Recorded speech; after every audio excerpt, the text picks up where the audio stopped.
Alors oui, Georges, pourquoi t'es mort? Oui, oui. Parce qu'il avait une puissance de tractage énorme. Alors je vais vous poser une autre question. Et donc, dans l'hypothèse où cette question de Midi-Pyrénées-Languedoc-Roussillon se serait posée, moi, la vraie question, j'aurais continué à me battre jusqu'au bout. D'ailleurs, j'ai encore déposé un amendement la fois dernière en commission. Mais avec des mastodontes comme Aquitaine, Limousin, Poitou-Charentes, tout seul chez nous et Midi-Pyrénées tout seul à côté, on n'est plus dans les 7 premiers PIB français. Vous voyez, on bascule. J'ai bien compris. Et moi, c'est mon enjeu. L'enjeu, c'est l'économie de cette région, que les gens aient du travail. Tout à fait. Point.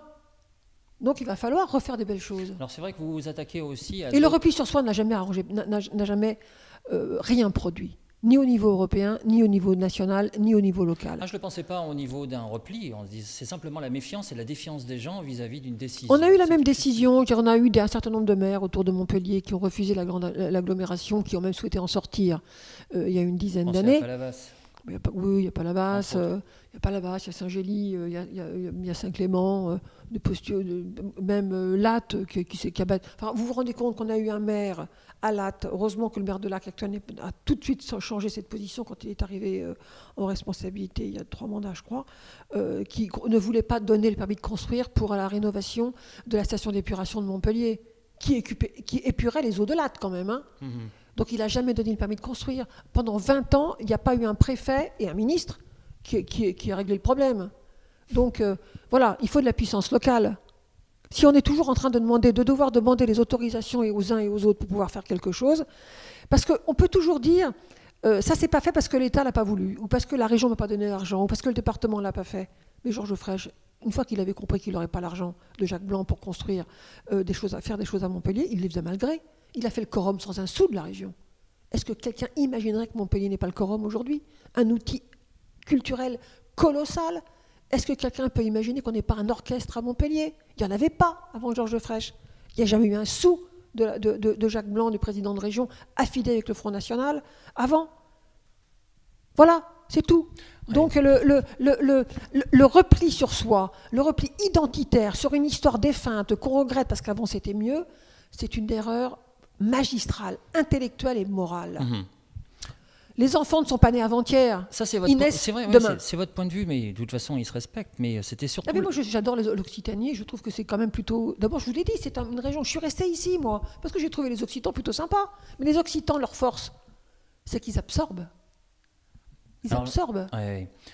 Ils absorbent les gens qui viennent d'ailleurs. Moi, vous. Oui. Vous avez, c'est vrai que... Voilà. Tout à fait. Regardez ça. Oui, alors c'est vrai que vous avez aussi d'autres combats. Et vous êtes un petit peu dans, je dirais, la même trempe de Georges Frêche, à savoir vous n'avez pas la langue dans votre poche. Et mais je parle français quand même. Hein. Oui, nous sommes d'accord, mais Georges Frêche aussi.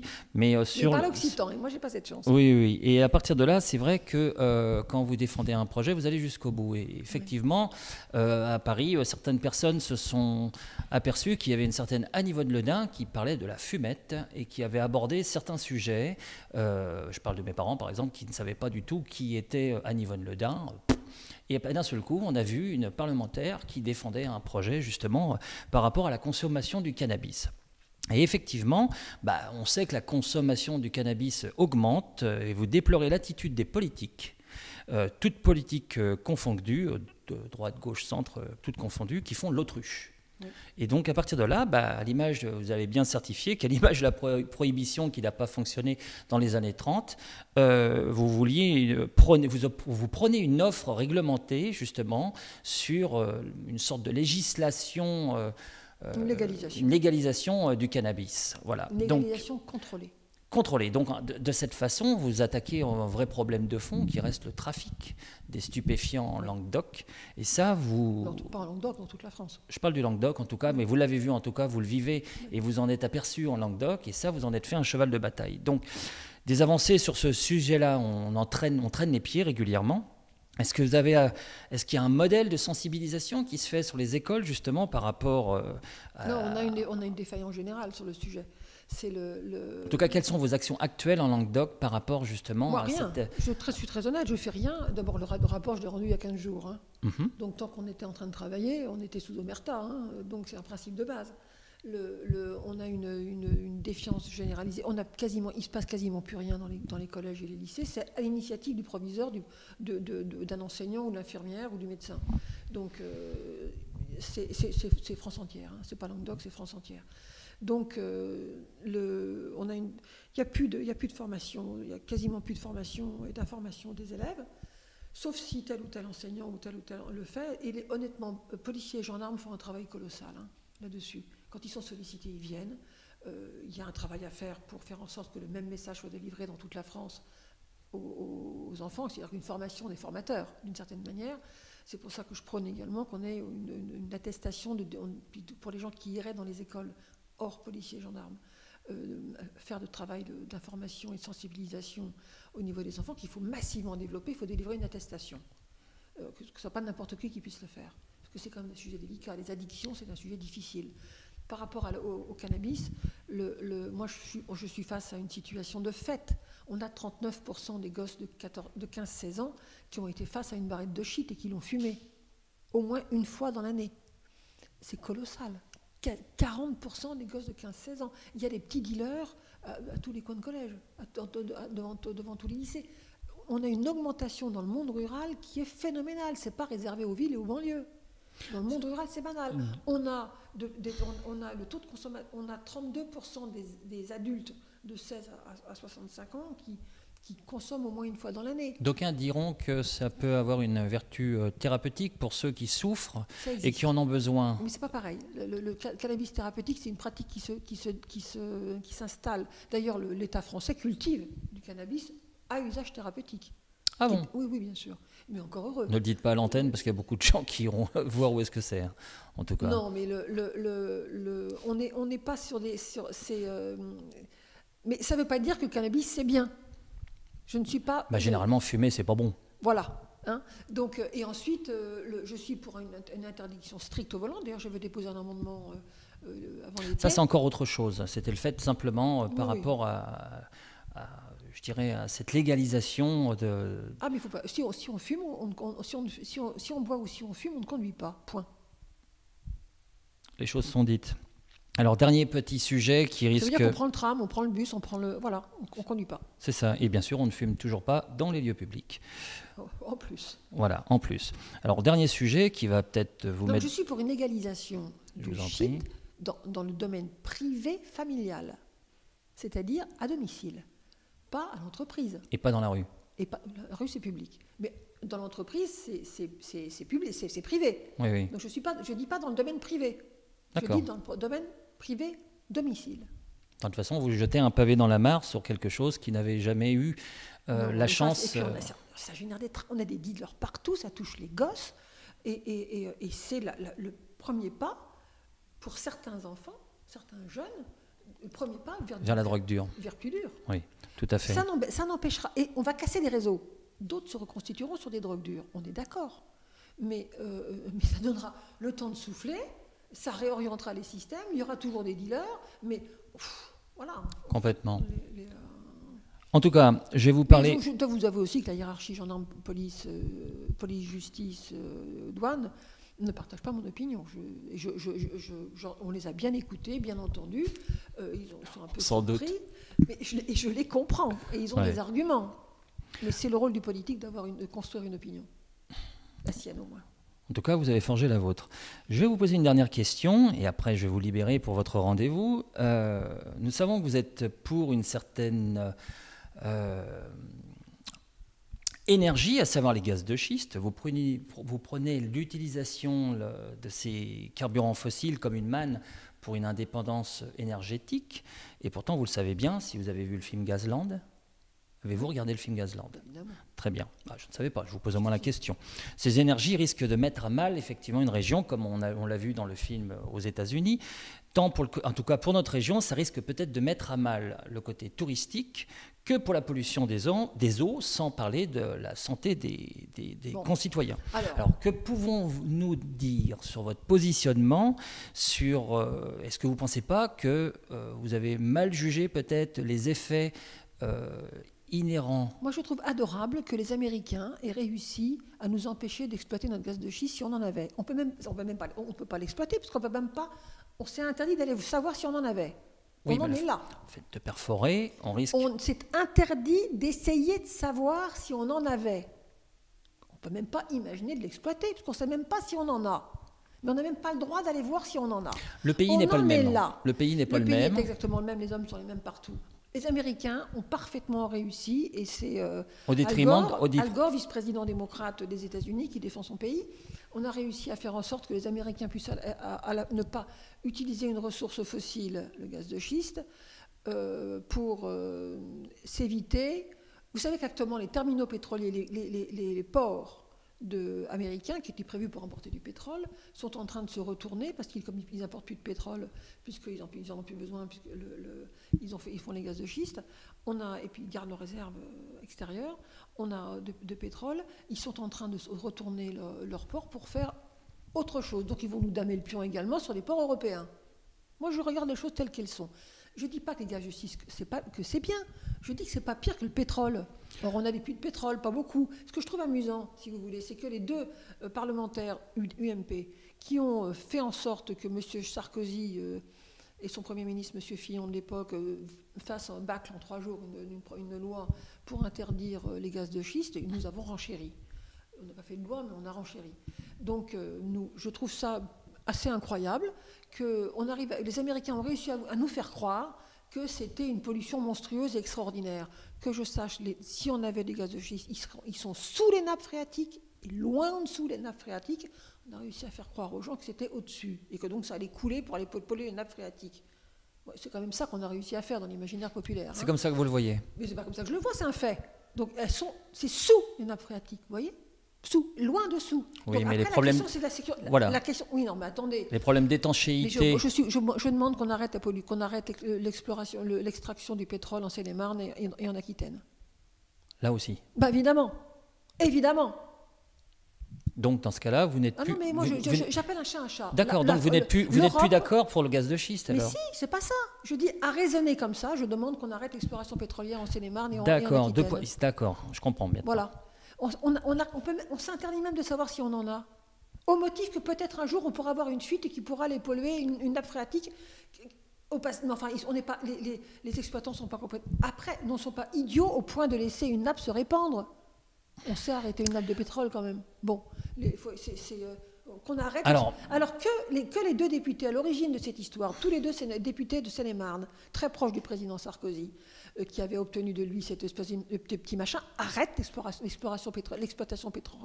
petite exploitation pétrolière de Seine-et-Marne. Parce que c'est exactement le même problème. Par contre, moi je suis pour essayer de savoir si on en a. Or, pour essayer de savoir si on en a, ça coûte une fortune. Les géologues universitaires ou le BRGM, on n'a pas les moyens de tout seul. C'est une question d'argent. Hein, il faut pour essayer les sociétés privées viennent avec leurs capitaux. Non, il faut trouver une solution. Mais pour l'instant, on se l'a interdit, donc la question ne se pose pas. Mais moi, je trouve ça invraisemblable qu'on arrive à faire croire des choses qui sont des contresens avérés. On n'a même pas le droit d'essayer de savoir si on en a. On n'a même pas le droit d'essayer même pas d'explorer. Bien sûr qu'il faut il faut lancer des programmes de recherche avec des universitaires et des gens du CNRS pour essayer de savoir. Ça coûte une fortune, c'est tout. Parce qu'on ne peut pas uniquement faire des modèles mathématiques. Parce que là, vous allez tomber de toute façon sur la vindicte populaire. Alors, à partir par rapport de là. À la question du tourisme, moi je veux bien qu'on soit sur une... J'adore cette région, je suis géologue et agronome, donc il n'y a pas un chemin de cette région que je ne connaisse pas. Hein. Des fenouillèdes à la Margeride. Et quand je ne vous parle pas des nappes des nappes de Pardaillan, c'est de la géologie, les nappes. Hein. Donc je connais par cœur, c'est dire le sud de la Montagne Noire. J'adore cette région, c'est pour ça que je suis restée là. C'est beau, c'est tout bêtement beau. Quand on voit les résultats... La question touristique ici aujourd'hui, on est dans une économie de cueillette. On est dans une économie de cueillette du tourisme. On ne peut pas continuer comme ça. Quand vous dites cueillette... On cueille celui qui passe et celui qui vient. Ou on fait payer trop cher, parce que parfois, quand même, les additions dans les hôtels et dans les restaurants, c'est un peu cher. Peut-être par rapport à la c'est parfois un peu cher, je trouve, y compris à Montpellier, c'est un peu cher. Le message sera passé. Donc, voilà, on a parfois une petite disproportion, mais ça, c'est le côté sud. Mais donc, les choses sont un peu plus chères à Montpellier qu'à Toulouse. Finalement, une grande région, ça va peut-être réguler les prix. Oui. Mais pour en revenir sur le gaz de schiste, en tout cas, oui, parce que moi je reviens, étant donné qu'on cherche à comprendre pourquoi il y a eu tels mouvements sur... Mais parce qu'on est hypersensible, on a refusé d'avoir Cigéo au nord-est du Gard, en faisant croire aux gens que ça allait abîmer les pieds de vigne. Enfin, les bras m'en tombent, quoi.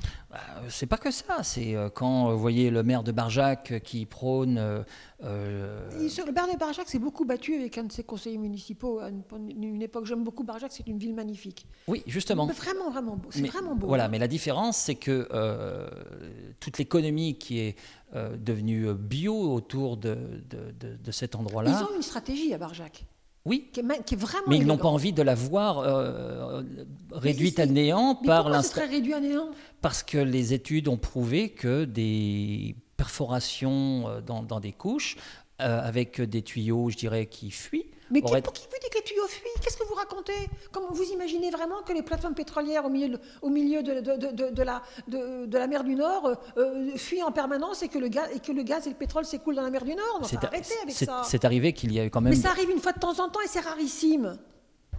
Et en plus, après, en tout cas... il faut arrêter. Par contre, qu'on impose des normes. Moi, par exemple, pour les gaz de schiste, si par hasard, un jour, on se donnait la peine d'essayer de savoir si on en a, parce qu'on ne le sait pas quand même. Oui. Dans l'hypothèse où on se donnerait les moyens de savoir si on en a, deuxième hypothèse qu'on ait découvert qu'on en avait peut-être, et que donc il fallait peut-être aller voir. Donc ça, à chaque fois, c'est 10 ans. Hein. Oui. Donc dans cette hypothèse-là, on peut imposer, et c'est mon opinion, c'est qu'entre-temps, il faut faire de la recherche en chimie. Je voudrais finir. On peut faire des recherches en chimie pour éviter un certain nombre de solvants. Mais pour l'instant, on ne peut même pas rechercher. Parce que parce que les Américains, c'est des questions qui ne se posent pas. Hein. Donc nous, on se pose des questions qu'eux ne se posent pas. C'est la première économie du monde, quand même. Hein. Ils ne sont peut-être pas complètement idiots, les Américains. C'est la première économie du monde. Vous seriez d'accord d'avoir... Je me rends très bien compte que je dis des choses horribles. Mais on s'interdit même de savoir... C'est déjà bien. Mais vous seriez d'accord, vous, d'avoir chez vous, quand vous ouvrez l'eau, d'avoir des flammes qui sortent ? Mais c'est pas vrai ! C'est une image qui date des années 50. C'est une fausse image. Elle date des années 50. C'est fini, d'ailleurs, est en noir et blanc, et c'est pas par hasard. C'est de la manipulation. Ça, le Al Gore, il a bien défendu l'économie américaine. Ah, je parlais du film de Josh Fox. J'ai parfaitement vu, c'est une image des années 50. C'est Al Gore, le premier militant anti-gaz de schiste. Les Américains, ils pensent loin. Ils pensent loin. Ils pensent à 20 ans. Nous, on pense 3 mois en arrière, en Europe. On est en train de changer. En tout cas... Ceci dit, il y a eu 2 films. Hein, donc, il y a eu Gazprom, et surtout un film incroyable que je suis allée voir sur un jeune homme qui faisait le tour des fermiers pour avoir récupéré les droits d'exploitation, qui est sorti il y a 2-3 ans, et qui est vraiment un film très humain, qui montre la malignité, le côté extrêmement fin, dur, professionnel des grandes compagnies. Des grandes compagnies. C'est Josh Fox. Non, c'est pas celui-là. C'est pas lui. C'est un autre. Non, un autre. C'est le film. Josh Fox, c'est celui où on voit voilà. Mais il y en a un autre qui est sorti, qui est un film magnifique avec un acteur très connu.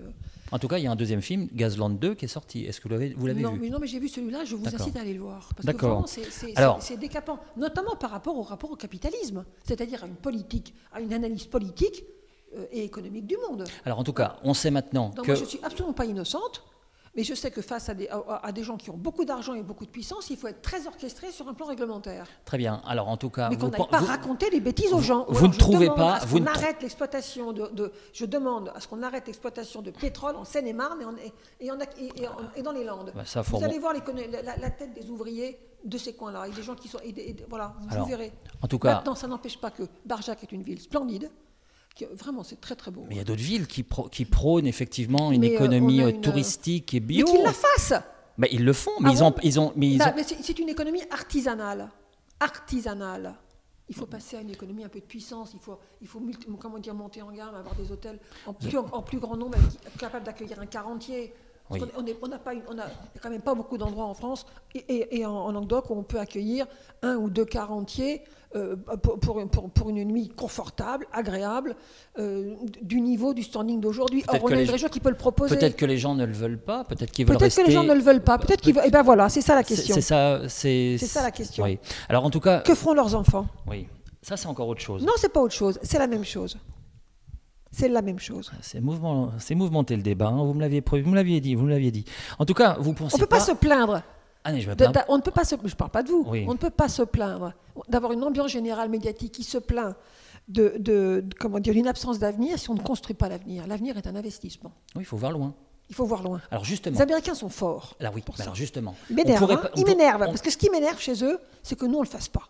Oui, mais justement, alors, au lieu de s'énerver, vous pensez pas que ce serait peut-être le moment? Je suis pas énervée. Je dis qu'ils m'énervent. C'est pas du tout pareil. Oui.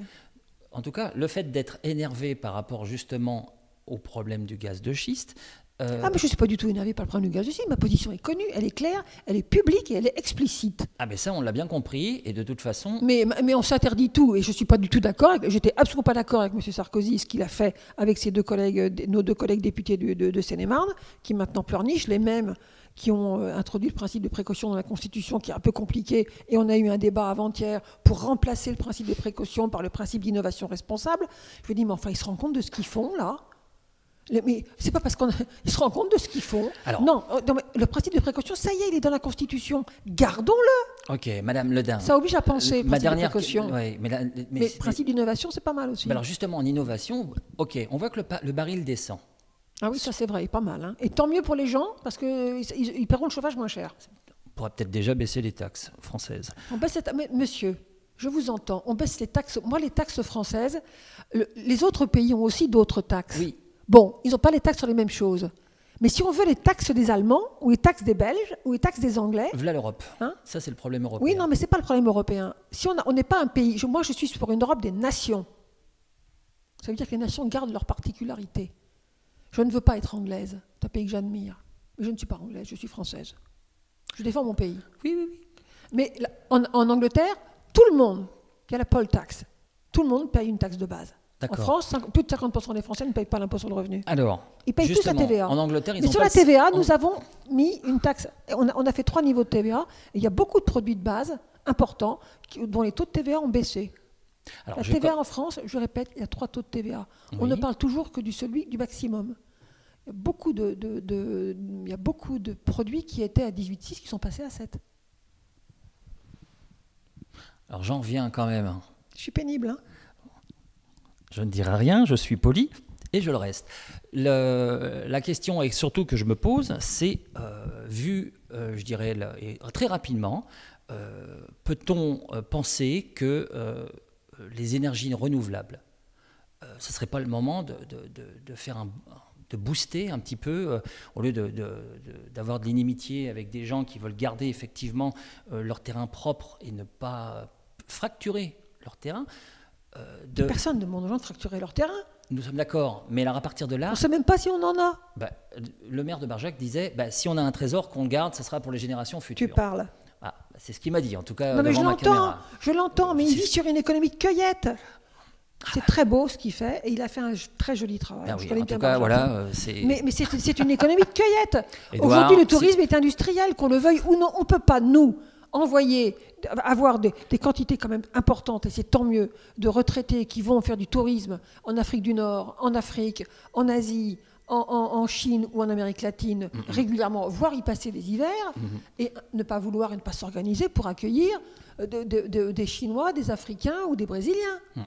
Alors, il faut donc s'organiser pour les accueillir à un niveau compatible avec le standing de la France. Tout à fait. Alors, non, mais excusez-moi d'être un peu terrible, un peu trivial, mais on ne peut pas uniquement se dire, rester dans l'imaginaire, on va faire des gîtes ruraux comme on a fait il y a 30 ans. C'est pas terminé.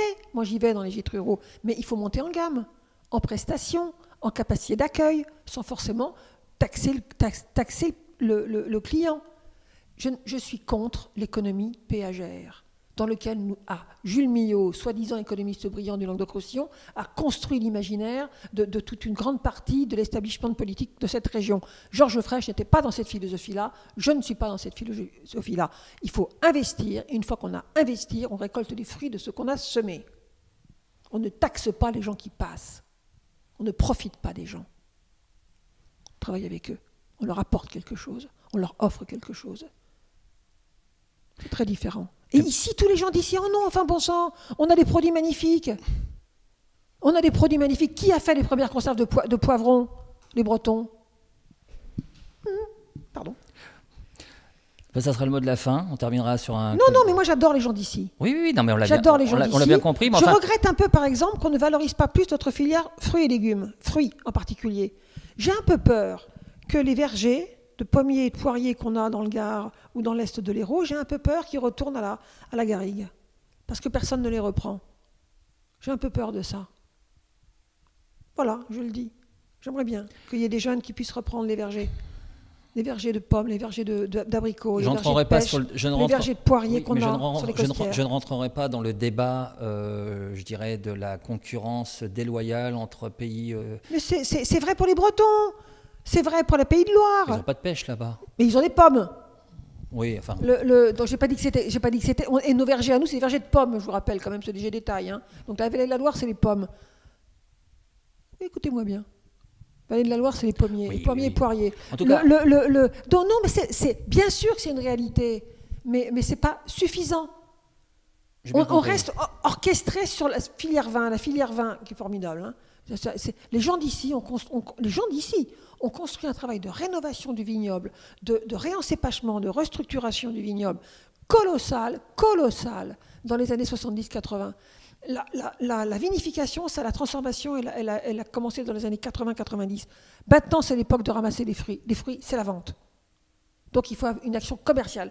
Conserver cette qualité culturelle, cette qualité culturelle de la vigne et du vin, de la vigne et du raisin, cette qualité cette aptitude et cette capacité à la vinification pour produire des vins, soit de terroir, soit de cépage. Y compris dans le monde coopératif, il faut qu'elles montent en puissance, les coopératives. Parce que c'est un formidable ressort, les coopératives. Mais ce n'est pas la coopération contre le privé. Hein, c'est un subtil ajustement. Mais les fruits et légumes, les fruits, on a une région fruiticole qui a été construite dans les années 60, souvent par les rapatriés. Il faudrait que tous les gens d'ici, y compris les rapatriés, mais y compris ceux qui n'étaient pas d'ici comme moi, eh bien, on a un vrai sujet sur les fruits et sur les pommes. On est un verger. Languedoc-Roussillon, c'est un verger, et notamment de pommes. Pour l'instant, que je sache, les vergers de la partie ouest de la France, on va dire Pays de Loire, Aquitaine et le nord du Midi-Pyrénées, ils vendent des pommes aussi. Hein. Et donc voilà, soyons fiers de ce qu'on fait. Oui, je pense qu'on l'est. Mais arrêtons de vouloir revenir systématiquement à un passé défunt qui n'a jamais été un Eldorado, qui a toujours été un combat. Ça sera le mot de la fin dans ce cas-là. Merci, Madame. Mais non, j'avais l'air méchante. Non, vous n'êtes pas méchante. Vous dites ce que vous pensez. J'avais l'air méchante. Oui. Non, mais il faut vraiment, il faut que les gens d'ici reprennent confiance en eux. Moi, je suis un petit peu inquiète pour les vergers. Là, on l'a compris. Il y en a d'autres qui sont inquiets pour et le bruit, c'est on a la charcade d'abricot, on a le charbon du poirier, parce que je connais en plus, hein, j'ai l'air idiote comme ça, mais on a la comment ça s'appelle, la compétition du Sud, etc. Mais alors à ce moment-là, on arrête les fraises, on arrête tout, avec des raisonnements pareils, on arrête tout. C'est pas pensable. Il faut monter en gamme, monter en qualité, c'est tout. C'est dur. En tout cas, j'en reviens toujours à ma dernière question. Vous ne pensez pas que ce serait le moment de faire avancer cette filière solaire en Ah oui, sur le solaire, je suis complètement d'accord, moi. Le solaire et l'éolien, bien entendu. Parce qu'en fin de compte... Non, mais n'opposez pas les gaz de schiste au solaire et à l'éolien. On aura besoin de toujours plus d'énergie. Oui. Bon, je me permets de vous signaler quand même que le solaire, c'est quand le soleil brille, hein, et que l'éolien, c'est quand le vent souffle. C'est un léger détail, hein. Ça veut dire qu'on a un problème d'accumulation et de stockage d'énergie. Donc on a un travail de recherche considérable à faire. C'est pour ça que les gaz de schiste sont inépuisables. Mais personne n'a dit qu'ils étaient inépuisables, on ne sait même pas si on en a. Oui. Donc poser a priori qu'il ne faut pas les exploiter, parce qu'on ne veut surtout pas savoir si on en a, ça me sidère. Oui, mais en attendant... Le département de l'Aude est un des premiers, le premier de France en matière d'éolien. Bien sûr, moi je suis favorable aux éoliennes en mer. Pour les hydroliennes, c'est plus tard, ce n'est pas prêt technologiquement. C'est du bruit avec la bouche. Donc il faut travailler dessus, hein, sur les hydroliennes. Mais les éoliennes en mer, on peut. Moi, il y a encore quelque temps, on me disait que ce n'était pas possible ici parce que les gens du Sud n'en voulaient pas. Ah bon? On reste à l'imagination. Si, je vous le dis.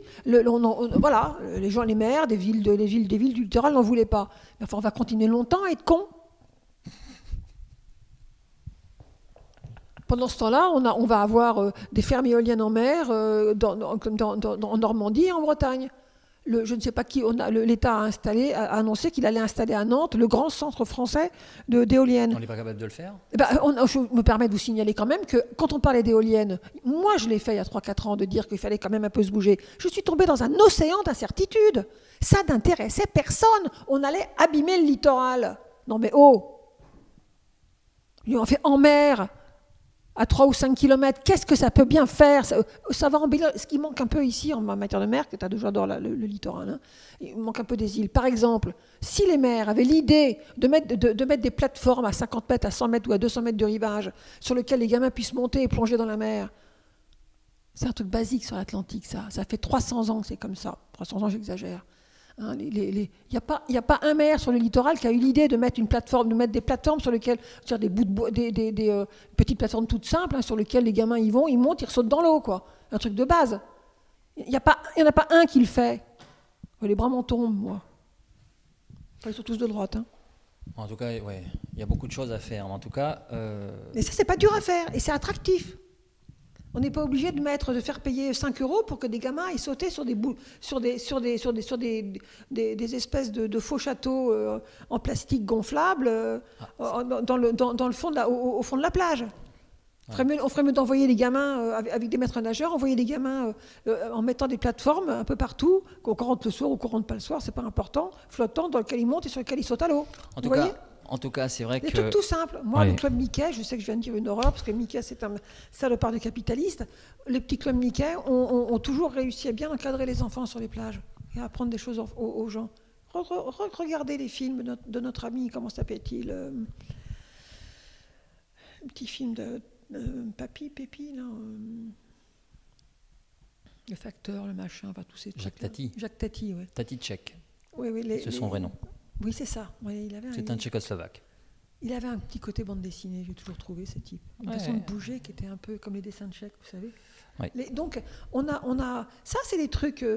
je crois que l'establishment politico-médiatique ici n'est pas moderne. Et donc, ils inquiètent les gens. D'accord. Parce qu'ils refont un peu ce qu'ils ont connu, quoi. Georges Frêche n'était évidemment pas de cette veine. Il était flamboyant et solaire. Et Christian Bourquin était un pugnace déterminé. Et je crois que Damien Larry est quelqu'un du même calibre. Donc voilà, je pense qu'on va pouvoir relancer les éoliennes en mer, c'est bien. Et les petites plateformes pour les gamins, ça serait bien. Que les maires de droite qui sont sur le littoral y pensent, plutôt que d'essayer de récupérer du fric avec des espèces de faux châteaux forts en plastique gonflables. En tout cas, merci Madame Ledin pour ce premier interview sur TV Languedoc. Ce fut un plaisir assez mouvementé, avec un débat passionné en tout cas. Et j'espère passionnant. Passionnant, oui, pour beaucoup de gens. Et puis quand certains verront effectivement votre prise de position sur les gaz de schiste, ou Monsieur Édouard Chollet, à qui les oreilles ont un petit peu sifflé, mais gentiment, de toute façon, je pense que ça va pas manquer de parler. Mais moi, je ne suis pas pour une exploitation échevelée et débridée des gaz de schiste. Je ne sais même pas si on en a. Un, on essaie de savoir si on en a, et deux, on essaie de mettre au point des techniques qui fassent que si solvants il y a pour ouvrir les fracturations, soit des solvants qui soient pas des solvants agressifs. Aux États-Unis, tous ceux qui sont extrêmement habiles contre nous, les compagnies pétrolières ne donnent pas. Oui. La qualité, la nature de leur solvant. C'est un scandale, c'est pas oui. normal. En tout cas, on devrait pouvoir savoir. Donc on s'interdit des trucs au motif qu'ailleurs c'est pas bien fait. Mais ça va, c'est bon, quoi. Ouais. À la vôtre. Merci. C'est le sirop de menthe féministe.